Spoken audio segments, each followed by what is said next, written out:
Hello and welcome to another exciting day where we get to be a part of the Riftlab Clash. This is going to be number 2, of course, where we had the first one yesterday. I'm Silent Knight, joined here with Sylvan. How are you doing, sir? Oh, very good, very good. I'm so excited to be here. I'm so excited that we can do things with Riftbound before the official premiere to give you guys streams and give you guys some insight what will happen when the game will come out already. Yeah, and we've had some really exciting tournaments so far and everything like that, so we're going to be seeing how all of that is going to be going. But, just so you know, we are going to be joining you today for all 4 rounds, and this is going to be a pool. So, for those of you who might be new here, Riftlab Clash is a smaller version event with 8 pods of 16 players each maximum. These events will run every 2 weeks, and players will compete in 4 Swiss rounds to earn points and standings inside the Riftlab League. The top players in the league with the highest points accumulated from these events will earn automatic entry into the trials and receive a round 1 bye. So some pretty exciting stuff to come from that. No, you can't even make that up, right? We hope that you guys will have a lot of fun, especially people that are participating in the tournament. Also because it's free, right? It's free practice for you to compete against players that already try to grind the game. Yeah, that will be something. Yeah, exactly. No, this is one of the coolest things that we've been able to build such a great community to come together with that. And guys, let me just tell you, we have 2 really exciting people coming at you. We've seen one of them yesterday, and this is going to be TEEMO versus Kai'Sa. So let's go ahead and take a look at the Kai'Sa deck first. This is going to be piloted by Viking, and it has some pretty unique stuff here. What do you think here, Sylvan? The main thing probably is the Raven Bottom in sideboard, probably to deal with wider boards with more mites in units. But aside of that, I would say maybe Ari could be a kind of a surprise for his opponents. Yeah, this is going to be really 3 copies. Yeah, exactly, and that's going to be the surprising part, and we normally have seen in other Kai'Sa decks running 2 or 3 of the Thousand Tail Watcher, which can be a pretty great win con for this deck, but man, I'm excited to see what this deck is going to be. The side deck definitely is interesting, exactly like you said, but the removal that Kai'Sa is able to bring is going to be very interesting, and yeah, the Icathian Rain is going to be so fun to see. Now, on to the other side as well, we have TEEMO here. We've seen him. We've seen this deck list yesterday. Prismaticism is going to be piloting it as well, and it is the deck we know and love now. He was able to take down someone yesterday going against Volibear, and here he is again. I mean, this deck is pretty dang impressive. I mean, look, he is definitely a TEEMO enthusiast. He really wants to make this deck work, but right now, let's be honest, TEEMO is more of a underdog. Yeah, for sure. You want to play it? Okay, it's gimmicky, but in current meta, most of the deck just want to hold your battlefields, so playing against Kai'Sa will be tough, for sure. Yeah, and that's going to be the thing, is can you go ahead and with the utility that you have in your deck outlast what Kai'Sa might be able to throw at you. Now, one of the interesting things that's going to be catching my eye here is that we do have, you know, the Mind Splitter, the Thousand Tail Watcher, Dr. Mundo, who can have his might increase by how many cards are in his discard, in the discard of the player. And so a lot of that can really be pumped up to go ahead and almost get over what Kai'Sa might be able to throw at them. But that's going to be in the later game, so we'll see if that's going to be able to make an impact or if Kai'Sa's going to move way too fast and just take the games with ease. Yeah, for me, 2 cards are pretty interesting because they are not exactly a top end, but Ember Monk in 3 copies. So, of course, you are playing a lot of hidden cards, but being able to buff your unit to let it sustain more damage from Kai'Sa will be quite important, but also 1 copy of Echo. But right now, let's go straight to the game, and let's see who will be the first game champion. Yeah, and this will be interesting. One thing that I do want to bring up is that we have some pretty interesting battlefields here as they're going into the opening hands. First and foremost, we do have a Void Gate here. Now, this will make spells and abilities affecting units here each deal 1 bonus damage. Then, likewise, on the other side, Balder Tree as well. Now, what does that do? Well, you can hide an additional card here, which is pretty great if you're a TEEMO player. And it's kind of good for a TEEMO because you definitely don't want to go on the Kai'Sa battlefield. This game, it will just make easier for Kai'Sa to get your units down. But the point is, there's only one battlefield you can most of the time play on. You really want to swarm your board in the early game, in the first game, because you know that most of the Kaisas play only one Ikatian Rain in the main deck before sideboarding. So, if you want to win against Kaisa as TEEMO, I really feel like the first game is crucial here. Yeah, and you're exactly right. And I mean, he's making that statement here with the battlefield, and rightfully so. And luckily, he was able to find that 2-drop. Now, with this 2-drop, it does have a pretty good ability because when it moves, doesn't need to even conquer, just when it moves, you can go ahead and discard a card and draw a card. So maybe if you have something in your hand that you don't necessarily like, you can go ahead and get moving with that. But even still, right now, we are seeing a Kaisa coming out onto the board as well. And when Kaisa conquers, you are to go ahead and draw a card. So go ahead and refill your hand, and that's something that Kaisa needs a lot of here. If she runs out of cards, she can get into trouble very quickly. And what's very important for me, like TEEMO really likes to deal with decks that put early game pressure, because he has, most of the time he has Gust, right? But against Kaisa, you can't Gust her unless you have Stupefy. You need 2 cards to deal with Kaisa, and Kaisa by herself is a very strong unit. So you try to deal with it by kind of fortifying your battlefield. Yeah, that's exactly. the only way. You really want to try to shut her down, to not kill your units. But let's see if there will be some kind of, I don't know, maybe Falling Star, you know, try something like that with Stupefy. There are outs.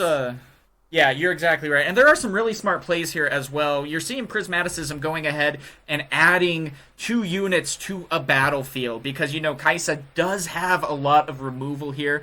And so it's like, well, if you take out one of our units, you might not be able to take out the other. And I also have a hidden card. And Ember Monk is going to be a big factor as that, because when you go ahead and play a card from hidden, you give +2 might to Ember Monk. And we saw that come in very clutch yesterday. And so, I mean, because it's anywhere on the board, you can activate a hidden card.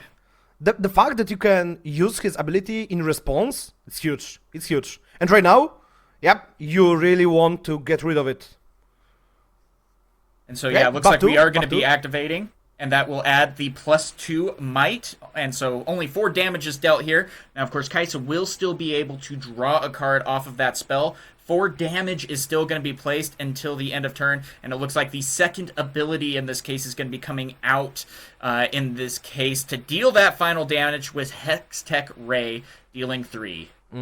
But at the end of the day, TEEMO will uphold this battlefield. Kaisa just used 3 cards to deal with only 1 unit, and what's most important, TEEMO just drew 4 cards. Nah, that's insane. Like, in most of the card games, drawing cards by itself is pretty strong, and TEEMO really needs to have card advantage to be able to deal with decks as Kaisa. Well, and you're exactly right, and we're taking a look at the hands right now as well. This is a little intimidating. Both players have 7 cards in hand, and you're seeing Thousand Tail Watcher, Darius even, which is going to be really good as well. But likewise, the Gust, exactly as you said, maybe not the best answer, and a lot of low costs here on the TEEMO side, which can make his game maybe a little bit difficult to try to get into, but still a lot of cards in both players' hands and a lot of things that they will need to work through to try to win this game. But still, we are at 2-1 on the score right now, and it's anyone's game. No, but look at that, look at that, look at that. You have a kind of a problem with TEEMO in your current hand state, but you can play Guerrilla Warfare, which lets you draw 2 hidden cards from your trash, and you again can play 2 hidden cards on bundle tree because you of course have it. And Kaisa, okay, she can try to answer with Hextech Ray if anything would happen that opens if it would let her, you need to open a showdown, of course, to play Hextech Ray with this 1 open mana. But because you don't open a showdown, you can play the 2 hidden cards again. You will be able to draw another 4 cards next turn, probably, and you still hold the bundle tree. Like for TEEMO, the Guerrilla Warfare, which is, let's be honest, kind of situational card, here can save you the game. It's huge, it's huge, it's huge.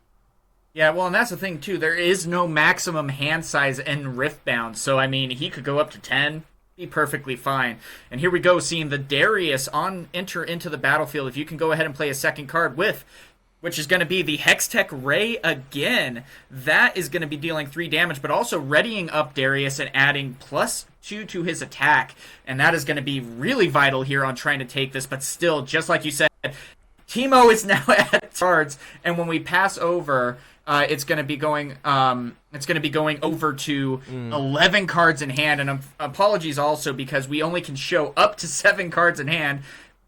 Mainly because we thought that was about as much as people would be able to reach, but 11 cards. Pretty reasonable. Okay, but to be honest, in these 11 cards, or 10, TEEMO needs a Singularity. Singularity is right now, if you have Singularity, it's probably setting you pretty good for future turns. Without the removal, it will be very hard. Yes, exactly. And so, I mean, but still, they do have a lot of good removal with Thousand Tail Watcher. Both players have that in hand. They just have to get the rune count to be able to play those. And especially when you play something like Thousand Tail Watcher, you're anticipating that you're going to be able to bring it in accelerated, so it comes in right from the get-go. And we're seeing even more card draw coming in from TEEMO with playing the stacked deck, and that will look at the top 3 cards and put one into the hand and recycle the rest, which goes to the bottom. And there's a problem in main deck. Yes, he got it! He got the Singularity! We have that. TEEMO is still playing the game. For clarification, he only has 1 Singularity in the main deck, but at this point, he saw probably 50% of his deck, I guess. So... Yeah. Yeah, classic 50% chance to see the card, but huge play right now. Because right now Kai'Sa probably would need to have some kind of, I don't know, maybe another Kai'Sa with Rush, anything to help her score points. Because one thing, Kai'Sa can play a slow game. Kai'Sa is really okay with removing the threats, and then in the late game playing your small accelerate units. A lot of Kai'Sa plays Legion rear guard, most of them at least 1 copy. So again, Darius, of course, 3 copies in the in Viking deck, but you want to have at least 1 unit to be able to trick something, like be able to pressure your opponent in the early game. Yeah, exactly. And this was a really interesting play as well from the TEEMO player, going ahead and playing Rasa the Sunderer. Now, this is interesting because you just saw him go ahead and recycle one. Well, it's because the cost of that is literally made 1 less by the number of cards that you have in the discard. So was able to basically play it for free with 10 cards in the discard and, you know, able to do so. And you're exactly right, though. Right now, 9 cards in hand, 10 cards in the discard, half the deck is already gone. And so it's going to be interesting. That is a lot of utility against this Kai'Sa player, and is that going to be enough to really make an impact in this game 1? Oh, we just fortify and leave 1 rune to play as a response eventually. But right now, finally, Gast has a perfect target. So you can play with your opponent around that. And because of that, Rasa the Sunderer will be a better unit. Because it will be much... exactly. Basically, you can just go on the field and kill Kai'Sa, like, wow, what a value, right? Yeah, and so instead, though, we are seeing the pullback. And, you know, you can't always move units back to base in this case. He's going to be discarding and gaining 1 as well. Just trying to maybe get even more options at this point with 6 runes to work with for Prismaticism. And this is going to be a big turn for him. Now, Kai'Sa does have 6 might in the Balder tree. And so it'll be interesting to see what's going to be able to happen. It's 4-4 right now. And here comes the Gust out. It's so funny because at the start when we first saw like Jinx and the first few leaders, Gust was only played in Jinx because like in Yasuo it wasn't much of a help, but TEEMO feels like a perfect deck for a Gust right now. And as we said, for TEEMO player, very happy round. He can be satisfied of himself. He once again, removes the threats of Kai'Sa and start to score more points. Shouldn't he have 6? No, he added 2. Okay, he started with 3 before scoring. Okay. Yep, so far the points are correct, and it's 5-4 right now with that. And also playing another Ember Monk, with a card being hidden out as well. And so there's a lot of things that Kai'Sa needs to be able to do to catch up here. We are seeing a Darius come out. That can be a good start. Might be able to actually get some damage done. But still, the hidden cards, the card draw that we've been able to see has been so devastating. Wow. And here comes a Falling Star, which can go ahead and target twice on the unit, dealing 6 damage here. And that might be enough to clear the battlefield. But instead, we are going to be seeing the falling back in, or the fight or flight coming in, just going and sizzling away. Very unlucky, to be fair. But I want to point out that Kai'Sa kind of gets out of breath. Let's see that Kai'Sa at this point really wants to have units at her board, and every time she does that, she only can remove 1 unit, something like this. Oh my god, 2 Mundos in hand. Yeah, exactly. And the TEEMO player, you're exactly right, has the answers in hand, and that is 7 cards, so we get to see them all, luckily. And then with that, though, still the Thousand Tail Watcher can be that final push. And I mean, for both players, it's almost going to be whoever can get to that 6th point can then go ahead and make that final push in a single round and get there. And both players have 8 runes coming up on their next turn to be able to do so. So if this battlefield isn't necessarily taken by Prismaticism, then when the 6th point is scored, Kai'Sa could easily go ahead and take game 1. So we'll see what they're able to do here to get this going. I mean, at this point, if you have 8 or more runes as TEEMO, just go with Thousand Tailed Watcher, and you basically win the game.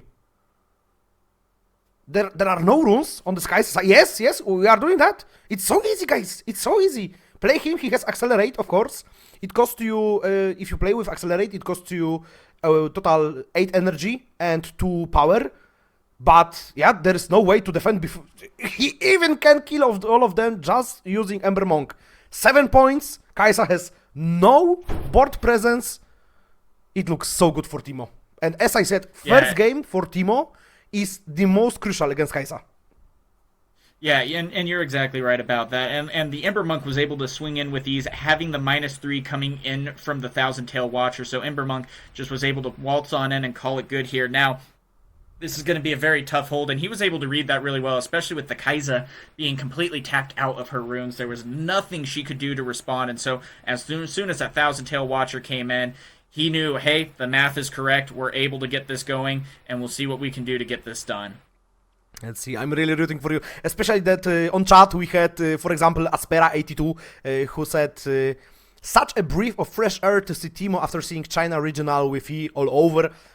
I'm not gonna lie, I really wanted to see TEEMO too. I'm really a fan of seeing not the most popular decks in the first round, because most of the time in later rounds, it always crystallizes, and then we see, of course, then we see Set, Kai'Sas, Victors, of course, and not much of other decks, so it's good to see.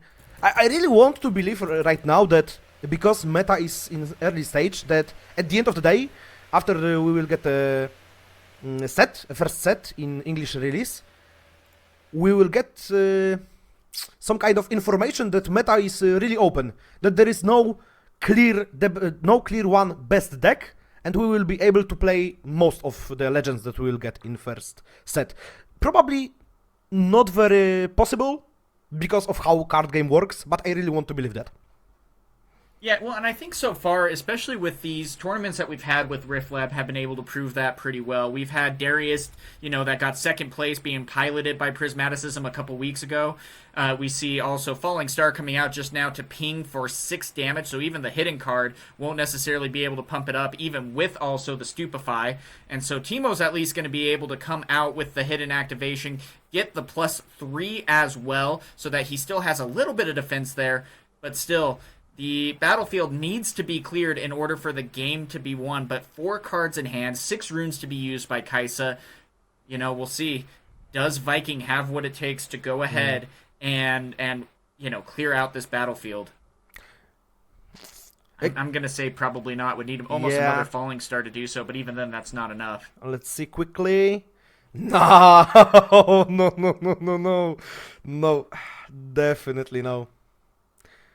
Yeah, and unfortunately, just losing too many people GG. on the battlefield was too much, and it was able to go ahead and take game number 1. TEEMO was able to do so. So, we see Prismaticism, and his deck that he has created has been very crucial so far on securing game 1. Now, we see the Kai'Sa player, Viking, has been able to kind of maybe prepare a little bit, but let's go ahead and take out the side decks. Going against Kai'Sa, what are you maybe anticipating to add into the deck? Well, not gonna lie, I feel like as TEEMO player you would like to have one more singularity against Kai'Sa. But beside of that, let's see. Wait. Yeah, No, might even necessarily... Fading Memories probably not, but what you wanted to say, sorry? Yeah, no, I'm almost thinking maybe we would go, with Kai'Sa at least, going more for the singularity again, going more for the cleave, anything to help get my units pumped up a little bit more to go against what these hidden cards might be doing. You saw in TEEMO's deck, for example, a lot of his hidden cards don't necessarily do a lot to affect the opposing player. That's going to be mainly the reaction spells and things of that nature. So if something's hidden, you're normally pretty safe at attacking in, and so let's just go ahead and see if we can get things pumped up. And then likewise also going over to the TEEMO side. This is going to be, or to the Kai'Sa side, we'll see how that...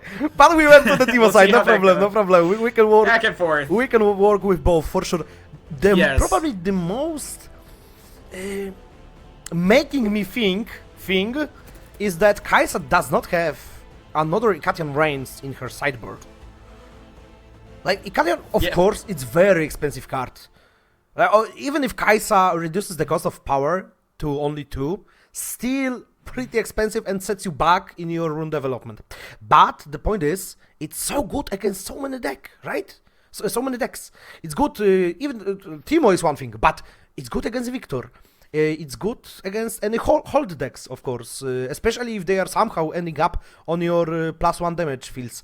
Like, I really would like to know what's the thinking process behind the fact that you only play one in main deck and also in sideboard, Ikatian Reign.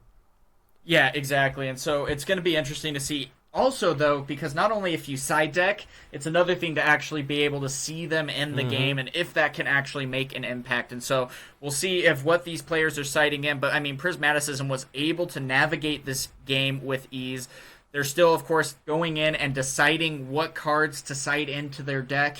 And then once they do that, it looks like the battlefields are starting to be chosen, and then we'll see the starting hands here. And so, of course, with Viking losing game 1 here, we'll be able to opt into going first or second. The option is theirs, and we'll see what kind of cards they have. There is also one thing about battlefields. I really think that TEEMO don't want to go... It's only my first thought about that. Because TEEMO has, in his battlefields deck, he has Targon Peak. I really don't think that you want to play Targon Peak against Kai'Sa. I guess that his battlefield right now will be Obelisk of Power, because it's it's his second that he can even use right now. But maybe he can't even go to game 3 if he wants to win. Yeah. I mean, wait, I just want to see. Kai'Sa has also Targons of Peak. Which is which? That's the question. I mean, Kai'Sa, okay, Kai'Sa doesn't have Obelisk of Power, so yeah. It's definitely the Obelisk of Power from Prismaticism. Yeah, and so that's going to be the biggest thing, though, is because, yeah, having those 2 readied runes are going to be benefiting both players here. And so it's going to be fun to see how this is going to be impacting, because the 2 readied runes at the end of the turn is going to be big. But still, we're also seeing the Ember Monk coming in early, and that makes a really big impact, especially with hidden cards that you can go ahead and play with him. 6 might in the early game can be so difficult to overcome. And I mean, we saw in game 1, Viking had to use, just like you said, 2 cards to be able to go ahead and get rid of the Ember Monk, and that is a lot to be able to spend, especially when card draw might be a little bit harder for Kai'Sa to come by. Kai'Sa is a deck that's basically a toolkit, right?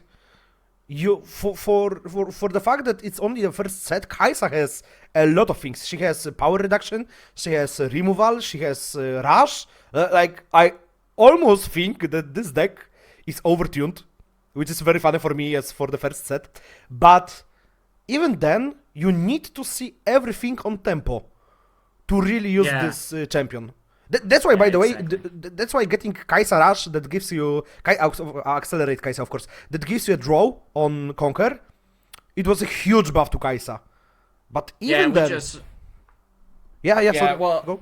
and we just saw that. We saw Singularity come out maybe almost a little bit early here in this case because the TEEMO player just went ahead and took out, yes, two of Vikings players, but at the same time, then Viking just came out and was just like, all right, here we go. I got Kaisa coming in. Just like you said, accelerated, was able to take Targon's Peak all the same, now has the two readied runes, and was able to draw another card on top of that. And so that can be a really big turn right there. Viking can get the control and can, potentially even hold down Targon's Peak, stopping the TEEMO player from being able to really utilize the ready runes for the rest of the game as well. Fortunately, Targon's Peak is pretty balanced card, and it only gives you runes up after conquering, and that's why we also see that TEEMO player Prismaticism was pretty passive this turn.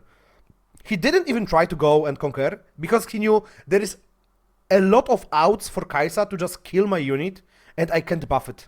So right now we also see the difference for TEEMO between going first and second. Because if you go second and you don't have a good way to score a battlefield and keep your units there, you most of the time can't use full power of Ember Monk. And by the way, you can't use most of the power of your deck because TEEMO is probably the most he's the deck that's the most centered around holding from all of them, even though we have Mastery and Set right now. Yeah, and that's a really interesting point that you make, and yeah, that's definitely a good argument here, for sure with that. And so, and you're seeing also just the might that Kaisa is able to do, taking both battlefields now. It is 4-0, and Viking is taking this game, and at the same time, now of course we do have a built base that Prismaticism is able to utilize, but still, Kaisa was able to add 2 cards, 7 cards in hand, 3 runes at the ready. So now it's like, well, what do you have here, Prismaticism? What are you going to be able to do against me here? And, you are going to at least be able to use the runes to maybe get the Thousand Tail Watcher in. That's going to be pretty solid. And then as soon as you do that, you might be able to also put some hidden cards, Consult of the Past, to go ahead and ready up your units. And that's exactly it. We're going to be seeing that coming in, minusing 3 to everything, down to a minimum of 1. So both Kaisas are at 1. And then it looks like one's going to be moving in. And this is almost baiting to, do you want to lose this fight, or do you want to use some of your utility to then, waste on maybe a student. So in this case, he's choosing to lose the battlefield instead of activating something. Yeah, and the problem is even you can play Hextech Ray maybe. Oh no. Okay, it's probably the best out because you still get to draw a card. But right now, the actual cinema starts to happen. TEEMO has both fields. If he will be able to keep at least one of them, he's back in the game. Yeah, and that's really all it takes, especially conquering both. And I mean, you can see the power that Thousand Tail Watcher has. I remember being in the Discord when the cards were getting revealed, and everyone's like, "Wait, what is Thousand Tail Watcher? Like, this card's never going to be played." And I'm laughing at myself for even necessarily thinking that, and seeing the Discord kind of think likewise as well, because it's made such an impact in these games. And again, here we go with a Hextech Ray coming out to be able to deal with things, and a Kaisa at the ready, the third Kaisa to come in and take another battlefield and draw another card. My brother is Riftbound. Keep it calm with all of the Kaisas, please. They are already so tired, man. They are carrying this game on their backs, for real. But that's it's the only way. And the problem is, he can only score Obelisk of Power right now. There is no way he would be able to maybe if he would have like 2 of the cliffs. So maybe then he would go for the Targon's Peak. But right now... Yeah, exactly. That's the hard part. Yes, and trying to... If TEEMO just wants to get rid of the Kaisa and score Obelisk of Power with Thousand Tail Watcher. And it will be alright. It will be alright. It will be a great comeback, by the way. I want to remind all of you that Kaisa started this game with having 4 points against 0. Yeah, exactly. And now it's 5-3. That is a lot more manageable than it was in this case. Now, they also do have the answer with the Thousand Tail Watcher trying to get things going. They are also going to be playing the card. They're going to be shuffling through the top 3 cards of their deck and picking one to go ahead and add. And so that'll be interesting to see on what they're able to do to get things moving again. Maybe have an answer to deal with the future of this board. Luckily, we have seen all the Kaisas here. So as soon as you take care of this, you don't necessarily have too much to worry about, at least with Kaisa running in. Outside of that, you might necessarily have, the Thousand Tail Watcher or the Darius, but the Darius requires a second card to be ready and adding +2 might as well. But then still, okay, he goes, what does he has up in his sleeve? That's the question. I mean, just trading Watcher for Kaisa would be awesome. But then comes Smoke Screen. Staple, I guess Staple, currently Staple in decks that can play blue most of the time. Especially if you want to play it with some kind of removal. Smokescreen is great, but then we get fight or flight as response. So Viking just needs to recall his unit from the battlefield to the base. Yep, and so he went ahead and, said, Kaisa, guess what? You're backing up here in this case. And then also went ahead for the retreat as well. And what that specifically does is you return a friendly unit from to its owner's hand. Its owner channels 1 rune exhausted. And that's going to be something pretty vital here as well, because if you can go ahead and continue to build up your field a little bit, if you can go ahead then and even get a readied up, Watcher as well, you can go ahead and then take things going. And then on top of that, we're seeing the card draw continuing to build for the TEEMO player here, playing Lecturing Yordle, which immediately replaces itself on play. And so 3 cards in hand, that's what TEEMO really needs. But Singularity, that is going to be something scary. But likewise, 2 Falling Stars in hand for the Kaisa player. To be fair, because of having Singularity in hand, I would really consider... Because, wait, right now, TEEMO player has only 1 or 2 units on field. 2. I would really consider playing Yordle in your base, and next turn just try to clear board with Singularity. Because having 2 units at field just gives your opponent more opportunity to deal with them. But maybe it's int from my perspective. Maybe it wouldn't be good. By the way, good playing around, good play around for Viking, just around Singularity, because having a lot of TEEMO can't deal with a lot of units at the same time. The only answer would be Thousand Tail Watcher, and the thing is, the Viking knows that TEEMO has it in his hand, but it's still only 1 unit, and that's that's the only way to deal with them if they are on battlefields. So he's pretty chill, I guess. He's pretty chill right now.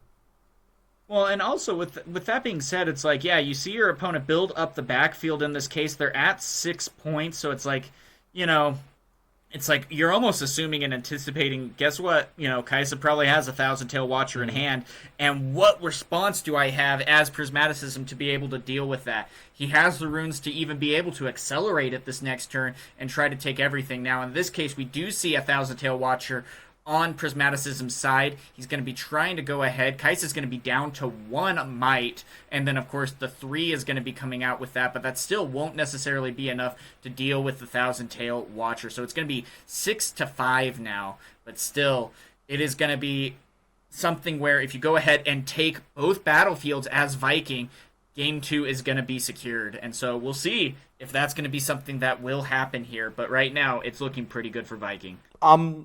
For Viking or Prismaticism? Well, with Viking, at least, he has the Cleave, which adds Assault +3, so that can still help.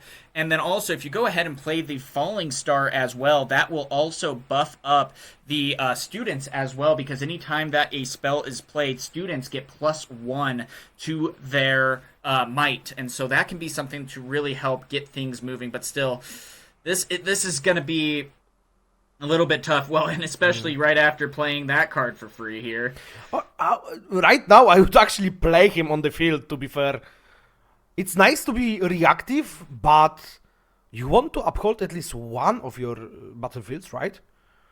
Yeah, exactly. But you're also kind of anticipating, do they maybe have, like you said, maybe a singularity in hand, maybe something scary as a lot of removal. We're seeing a falling star, of course, coming into play as well, minusing 1 to the Thousand Tail Watcher with Stupefy as well. And that might just be enough to go ahead and clear that battlefield. But we're still going to see the Fight or Flight just go ahead and sizzle away, cannot activate in this case. And so, unfortunately, both are done. And that's, good news here. That's 2 cards played. And so now Ravenbloom Student is up to 4. And there is still a lot of runes left for Viking to utilize. He has a little bit of a puzzle here, because if the other hidden card is activated, which it will be when you attack in, Ember will go ahead and be up to 8 might with the second hidden card being active. Can we see one more time his hand, just to be sure? Darius with Cliff would be something, but probably the best. The problem is Falling Star does not kill the Ember Monk right now. So I guess Falling Star and Cliff, just to give in total 4 might, 4 more might to your scholars, to your students. Yeah. Sorry. He only has 1 student. Sorry, the second one is Sentry. Yeah, of course.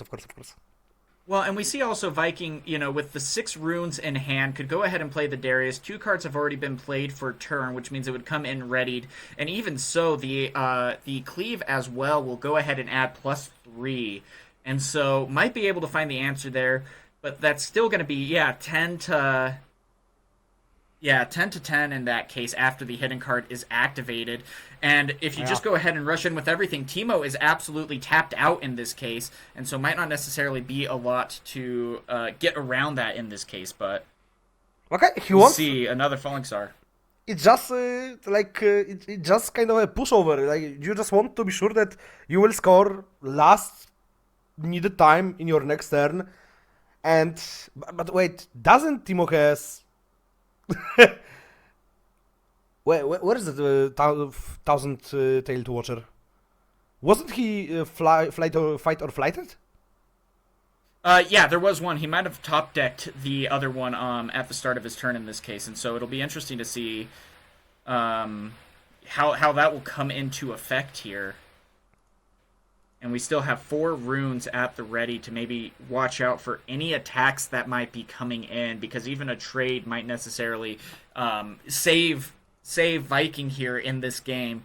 But still, he's on a little bit of a clock, but especially with the Darius and Cleave in hand, he can go ahead and try maybe to hold this next field. But here comes the Singularity. That is going to be a lot of runes used by Prismaticism in this case to go ahead and remove 2 units. And of course, there is still going to be 1 left in this case. And so it'll be interesting to see how this continues to go.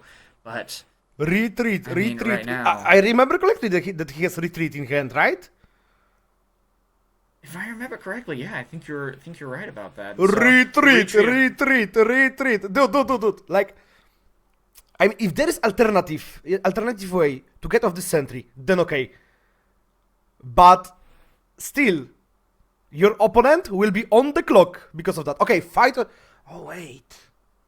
Fight or flight might be a good one because it bounces it back and readies the unit as well. So he's able to then go ahead and deal that final damage to go ahead and win this battlefield. It is 7-7 right now. Viking and Prismaticism in a tie game for that final point. And right now, with both units being in battlefields for Prismaticism, it's looking a little scary. He has to take both battlefields, and it looks like he very well might have the answers with Falling Star, Darius, and Cleave. Falling Star, nah, that's insane actually. He top decked his 3rd Falling Star from the sentry, and he also has Shakedown.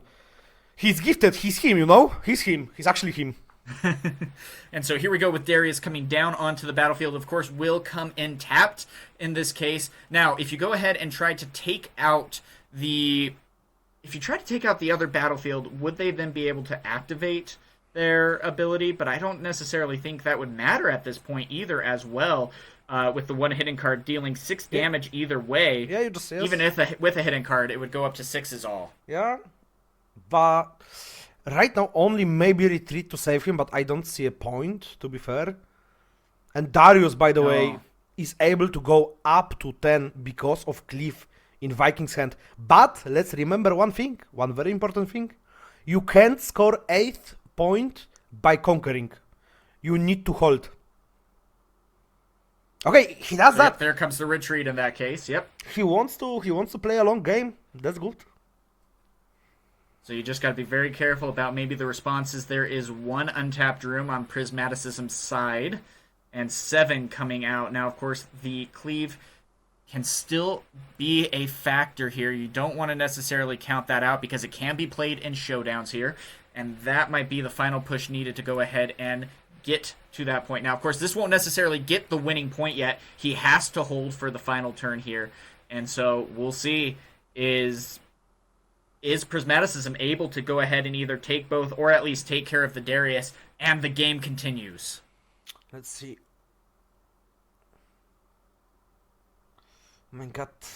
The fact that... Oh, and it looks like... Okay, looks like they might have scooped in this case. Yeah, we are going to game 3. Let's go. But I have very sad informations for TEEMO enthusiasts.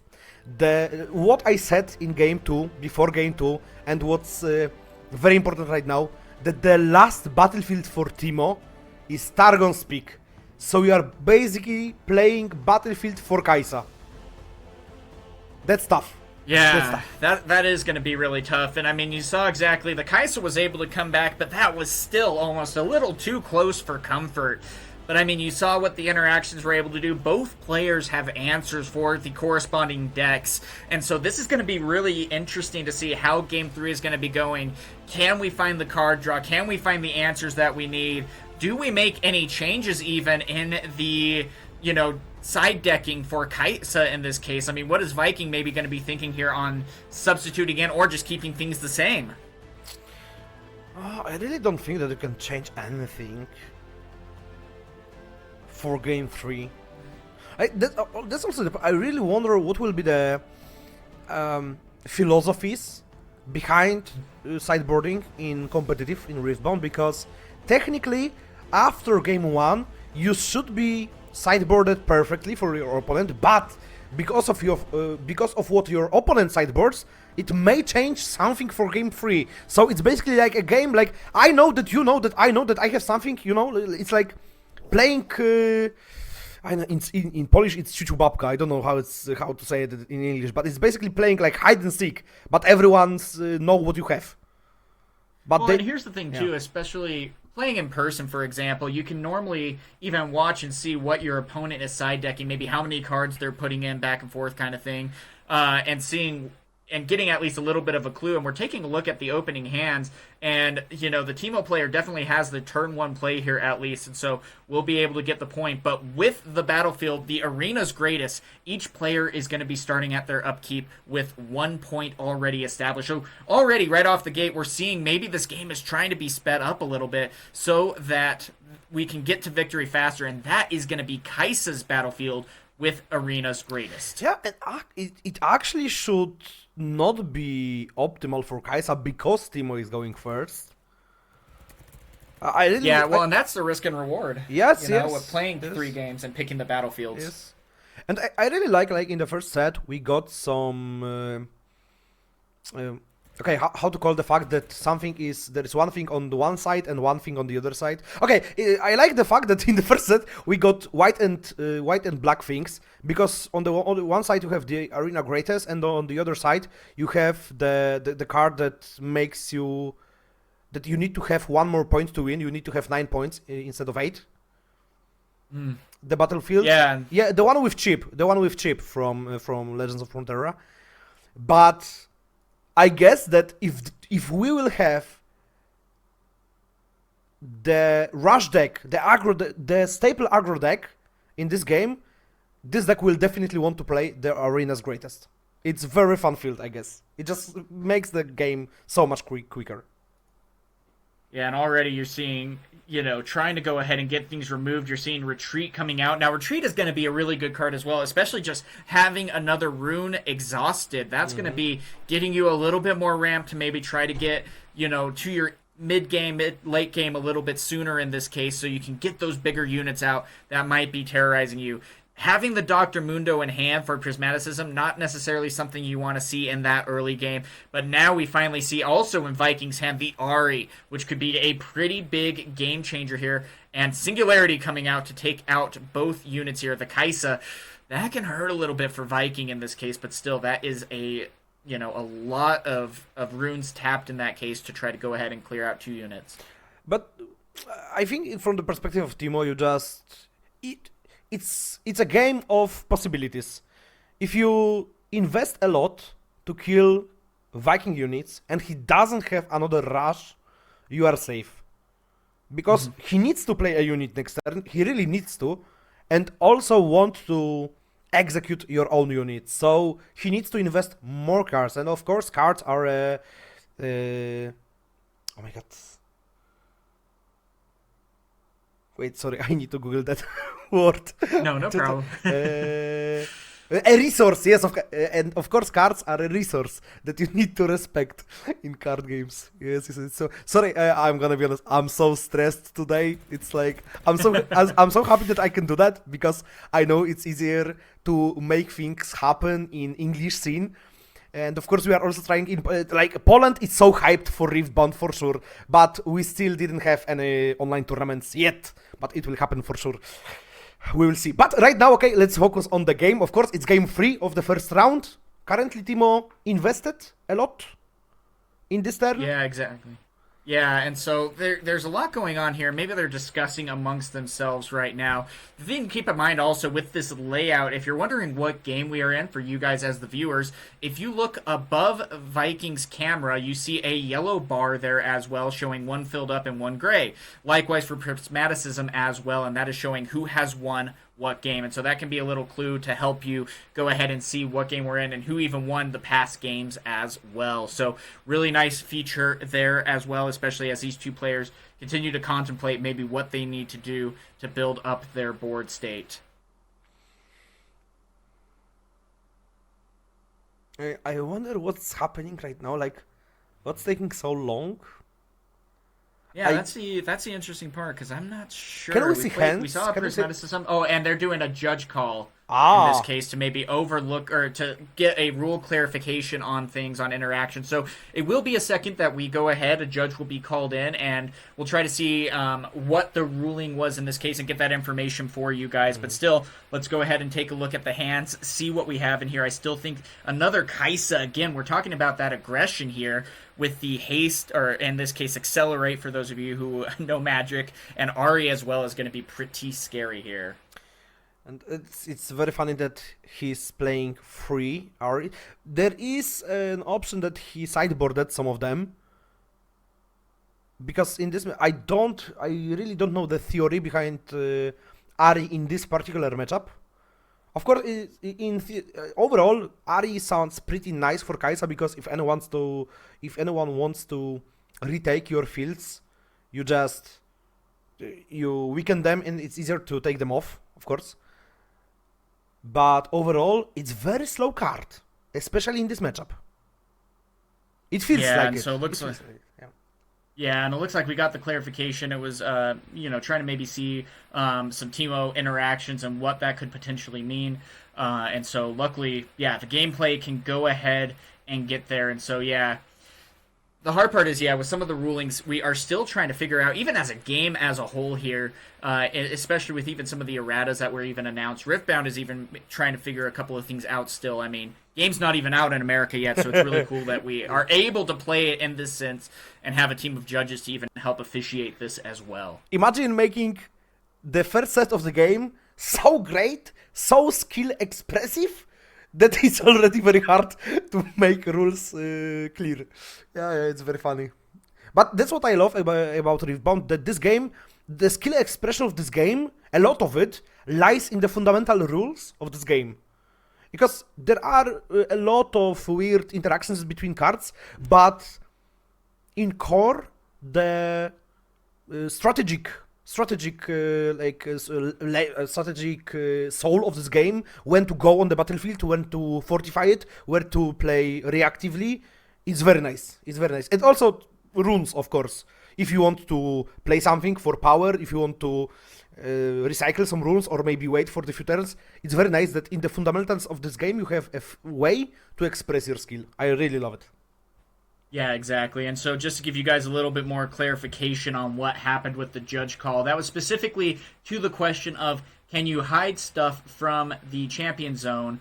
And, we had Kelly from Riot in this case a week ago updating it to say that you actually can with the TEEMO ability. So the champion zone, of course, is going to be right below the legend on the board state here. And so just some really good clarification there and, figuring out. So called the judge in. Judge was like, yeah, looks like we're still good there. Let's go ahead and keep playing. So now we see the Darius coming into play here as well, which is going to be a little bit scary here. There's not necessarily a lot of might on the board for Prismaticism in this case, so one additional card could go ahead and maybe conquer Targon's Peak. We've seen already 2 games of what TEEMO can potentially do. Do you have necessarily a lot of fear there? If we know that it's TEEMO, but he has 2 runes up, and it will be used to play fight or flight. So it gives 1 more turn for TEEMO player to hold this field. Yeah, and that could be a lot of reinforcements there as well. And he's going to be pulling back the Kaisa in this case as well for a little bit more protection, especially now seeing that your opponent is going to be at 9 runes. And so you may be anticipating for Viking that there is going to be, potentially a 1,000-tail Watcher, a lot of units in the base that can just devastate my board. I don't want to have to lose Kaisa. I need her to fight another day, so let's see what happens here. And that's the point. It's like it will be one of the most basic strategic plays in Riftbound, but it already will show the difference between the player that understands what threats lies in the opponent's deck and the person who will not know that. It's so basic, but so exciting. I don't know. I mean, I'm glazing at this point, but I'm just really hyped up for Riftbound. So let's just see how it will evolve. Yeah, and that's one of the coolest things, too, and the dynamic that Riftbound has of adding the 2 battlefields creates a whole new world of strategy here that you need to contemplate as you continue to move in. I mean, you see, like with other card games, you see what's in front of you, and that's it, but you almost have to play a little bit of chess here, figuring out and calculating, do I move in this case, and if so, with my opponent's deck, what do they have to answer that potentially this next turn? Is that worth the risk? Is it not? And it just is a whole completely different dynamic than what we're used to seeing in a lot of card games. That's for sure. I really feel like no matter what card game you played earlier, you will find something for yourself in Riftbound. And it's really shocking that I feel comfortable with saying that in the first set. But we will talk about it more maybe in the break between games or something, because right now it feels really tense on the field. There's a lot of rules for TEEMO to play, and he needs to figure out how to defend himself before a big attack incoming in Vikings next turn.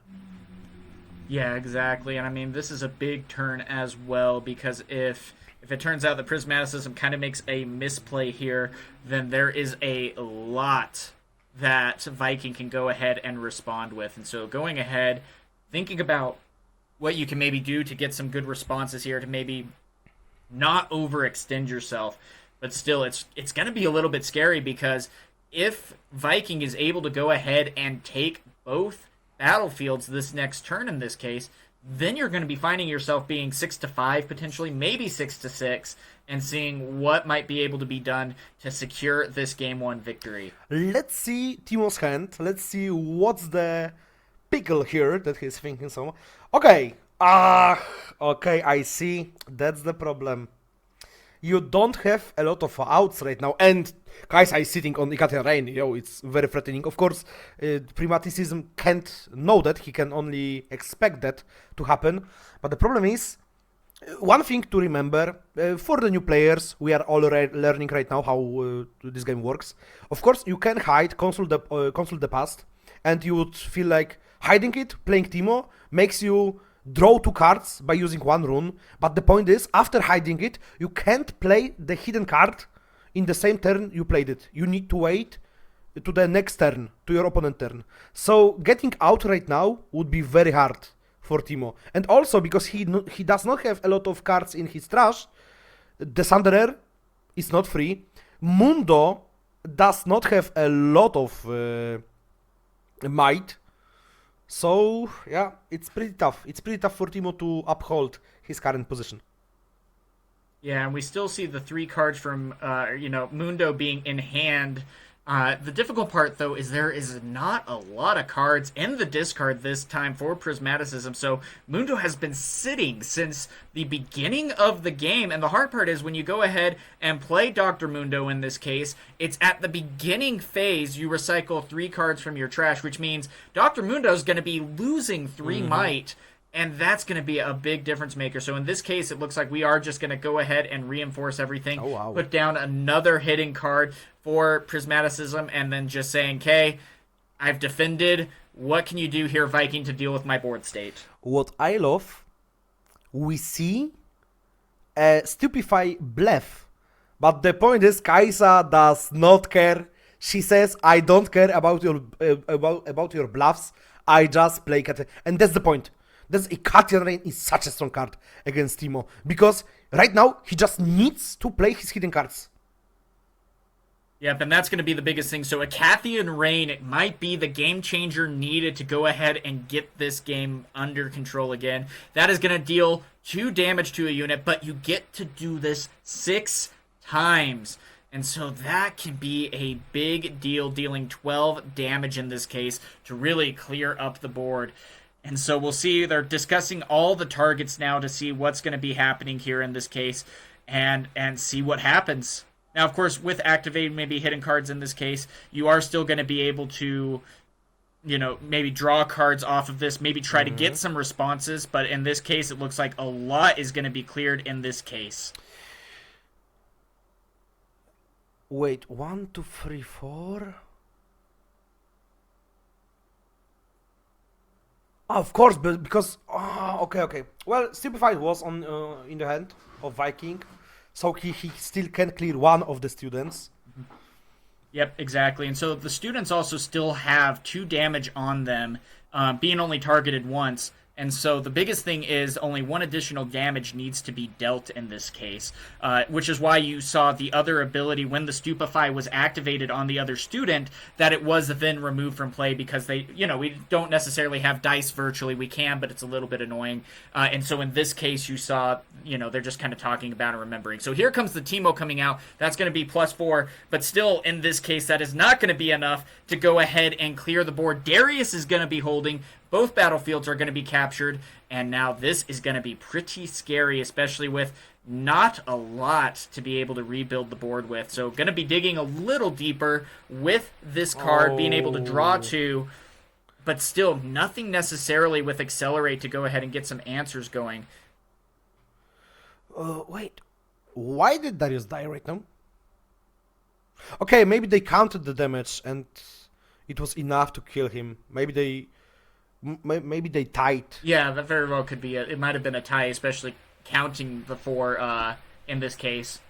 But I think, though, TEEMO might have been surrendering here in this case, which is why they started to clear the board, and now they're talking about things. So it very well could be a Viking win. We'll see a little bit more reaction here in this case. But he threw his hand away, so I'm pretty sure that is the TEEMO player threw his hand away, so I think that will be a win, but we're going to wait just a second longer to try to get some clarification here. Really looks like a scoop. So yeah, we're in the process of confirming right now for everyone here in the audience as well. But yep, it looks like Viking is going to be taking down the TEEMO player, winning round 1, going 2-1 against a very formidable opponent here. Great play right here, and a great job by both these competitors. I gotta say, though, I'm a TEEMO believer, I think, at this point. I'm really shocked with how he's been able to do in both plays of this great competition. That's the point.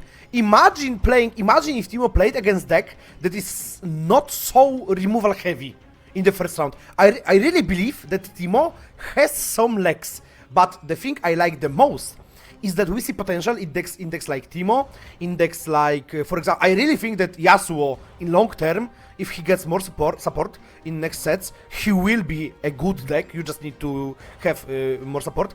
I really like that just now, maybe these decks won't be the best to compete in competitive play, of course, but 1, 2, 3 more sets, and TEEMO may be a tier 1 deck, of course. I really like that we have players like Prismatism that tries to make it alive. Yeah, and that's going to be the biggest thing. It's going to be pushing the boundaries of what we have in this meta. We are currently in an undefined meta here, and I mean, gosh, Viking going ahead and taking it to TEEMO in this case, going ahead and showing what they can do, secures that round 1 win. But guys, thank you so much for being here so far. We have 3 more rounds coming your way, a lot of gameplay to look forward to, so stay tuned for a little bit longer, and we'll bring you another round here real soon.